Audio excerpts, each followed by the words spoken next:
అసదుద్దీన్ ఓవైసీ స్పీచ్లో నేను మీ గురించి విన్నాను. ఆయన మిమ్మల్ని ఆర్ఎస్ఎస్ అసిస్టెంట్ అని అన్నారు. ఈయన కాంగ్రెస్ కాదు, నిజమైన ఆర్ఎస్ఎస్ మనిషి అన్నారు. నేను ఇంకొక విషయం కూడా చెప్పాను.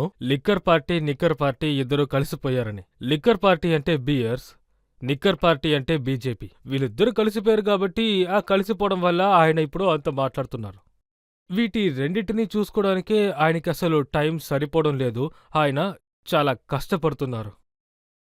నేను ఎప్పుడు ఏ విషయాన్ని దాచను. నేను విద్యార్థి పరీక్షలో పనిచేశాను.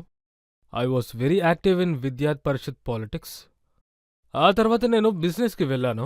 బిజినెస్కి వెళ్ళాక నేను ఇండిపెండెంట్ జెడ్పీటీసీ 2006 జూన్లో ఇండిపెండెంట్ జెడ్పీటీసీలో గెలిచాను.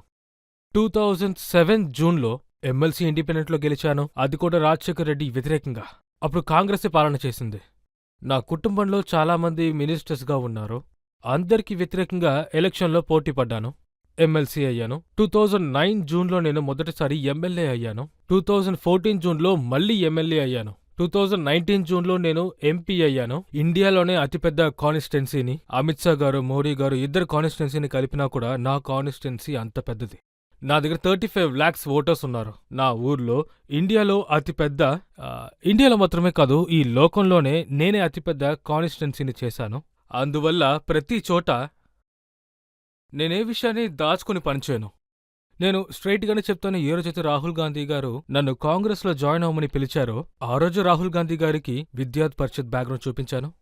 I was very active in that politics. ఆ తర్వాత నేను బిజినెస్కి వెళ్ళాను. ఆ తర్వాత నేను నాయుడు పాలిటిక్స్కి వెళ్ళాను. ఇండిపెండెంట్ గెలిచిన తర్వాత నాయుడు పార్టీకి ఆపోజిట్ పార్టీగా వెళ్ళాను. ఏ పవర్ పాలిటిక్స్కి నేను వెళ్ళలేదు. అందువల్ల నన్ను ఓడించడానికి ఓవైసీ సారికి ఏ కారణమూ దొరకలేదు. ముస్లిమ్స్తో పాటు యంగ్స్టర్స్ అందరూ నాతో పనిచేస్తూ ఉండేవారు. వాళ్ళకి ఏం అర్థం కాలేదు.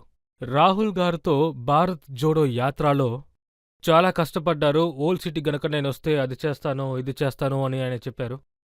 నేనేమన్నానంటే చార్మినార్ దగ్గర నేను 3 రంగుల జెండాని ఎగరేస్తాను. రాహుల్ గారు వస్తారు. మీకు ధైర్యం ఉంటే ఆపండి లేదా వదిలేయండి అని చెప్పాను. చేసి చూపించాను. 2 లక్షల మంది చార్మినార్ దగ్గర వచ్చేలా చేశాను. కాబట్టి మీరు ఫోటో చూడండి. నేను చేశాను కానీ ఆయన భయపడ్డారు.